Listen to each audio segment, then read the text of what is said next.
Hello and welcome to Fully Charged. Welcome to a quick news update. This is in lieu of the proper episode that is coming slightly, fractionally late this week. But it's a very exciting episode. It will come out later this week. It's about the Tesla Model X. It's one of the longest episodes we've done. I think it's quite a comprehensive review, though I say so myself. Before I start, a quick shout out to three lovely Patreon supporters who I've been in touch with recently. Simon Lund, George Cohn and Tim Horrocks. A special shout out to three super amazing Patreon supporters. More on Patreon in a moment. Before I do that though, I want to do some quick corrections. Okay, so this isn't so much a news update as a recalibration, if you like, of the last news episode. I made quite a lot of mistakes. Okay, for starters, I made a passing, flippant comment, completely off the cuff, about how there was a very low number of women who watch Fully Charged, and I was going to hire a woman presenter to try and rectify that. If that's what it sounded like I said, that is completely not what I meant. I was partly kind of overwhelmed with joy just because I had the chance to read out a woman's name who supported Patreon. That was the big thing, and I made much too much of it. I should have just said it and left it at that. Entirely my fault. And it's a very big if we get a woman to present some, I repeat, some episodes, where maybe reviewing cars in the future. I think that would be a big plus for everyone. I don't think anybody will mind. It's anything but political correctness gone mad. Absolutely not. Women drive cars. It's always me reviewing them up to now. Recently we've had Johnny Smith reviewing them, and he's a brilliant reviewer and he's doing a lot more very soon. But we never had a woman do it on Fully Charged, and I think it's about time. I also implied that Britain imported an enormous amount of gas from Russia. I was wrong. We used to import an enormous amount of gas from Russia. We don't anymore. We do import a tiny bit, but only a little bit. We import far more from Norway. Yeah. Those damn Norwegians selling us their gas. And also we import quite a lot from Qatar. Yes. But nowhere near as much oil as we import from Saudi Arabia. And another mistake from the last news episode was just a mass of mistakes condensed into digital organic goodness. Now this was from a Fully Charged viewer called Timothy Whitehead, and he commented, and it so shows how bad my research is. China has the largest solar farm anywhere on the planet. Not India, as I stated very unequivocally last time. China does. The solar farm at Longyangxia Dam Solar Park is 850 megawatts, which is a lot bigger than the 648 megawatts at Kamuthi in India, which is the one I was talking about. So, hashtag fake news once again. Blimey, it's difficult, isn't it? Basically, I don't believe anything I see or read. I don't even believe myself. I don't even believe I'm here. In fact, I'm not here. I'm lying on a beach in Acapulco, sipping a chilled vodka and fresh lime. I also got a bit of interesting feedback from the last episode about being political.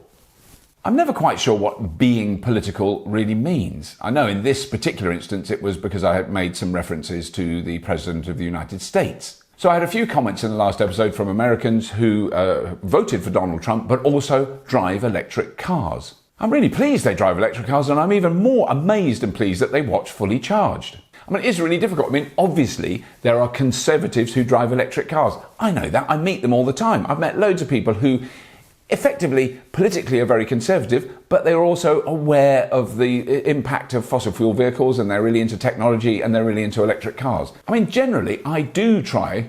Do I? Yeah, I do. I do try to avoid overt political comments on Fully Charged. However, a government somewhere might occasionally enact some legislation or pass some new tax laws that absolutely hammer renewable energy and massively support more fossil burning, in which case it's very hard not to pass, a bit of a comment. I mean, a good example is the current regime in this country, which are incredibly hostile towards solar power and yet strangely supportive of both electric vehicles and offshore wind. They're doing that brilliantly. It's never black and white, is it? It's always a kind of dirty grey colour.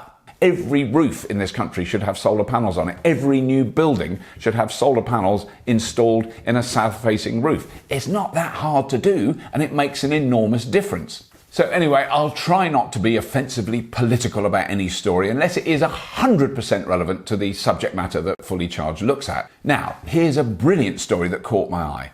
Coal mines. They're brilliant, aren't they? Well, there's a disused coal mine in Germany that could well have a new lease of life. Pumped storage, as we all know, is the holy grail of massive electricity storage systems. You know, you've got a lake at the bottom of a mountain and another lake at the top, and when electricity is cheap and plentiful, when it's being produced by wind and solar and there's more than we need, you pump the electricity up the mountain into the lake at the top, and when you need electricity all of a sudden, when it gets dark or cold, you open the taps, water gushes down, turns the turbines, fills the lake at the bottom again, and hey presto, you've got a whole new lot of electricity very quickly. That's brilliant if you've got a load of lakes and mountains. Somewhere like Norway, they do a lot of pumped storage and they've got more lakes and mountains than you can poke a stick at. In the British Isles, we've got an amazing pumped storage facility at Dinorwig in Wales. The plan in Germany is to flood 26 kilometres of disused coal mine in Westphalia with 1 million cubic metres of water. Then when electricity is cheap and abundant, like when there's lots of wind or lots of sun, you use that excess power to pump that water out of the coal mine and into a reservoir on the surface. Then, when there's a shortage of electricity, maybe when there's peak demand in the evening or something, you open the taps, water gushes back down the shaft through the turbines, generates 200 megawatts of electricity like that. Or even like that. Okay, now 200 megawatts isn't that much and it's not going to last that long. It's just to cover the peak demand, but it's enough for about 400,000 houses. It's quite a lot of electricity. Now, we've got loads of old coal mines in this country, so I really hope this system turns out as impressive as it sounds, and we can put our old shafts to good use.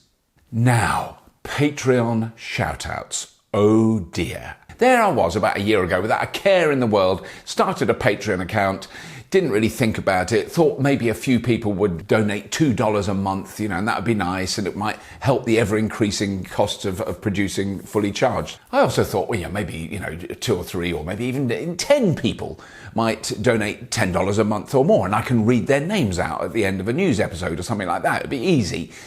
Now, a year later, there's over 250 people who donate $10 a month or more, and the list keeps growing longer.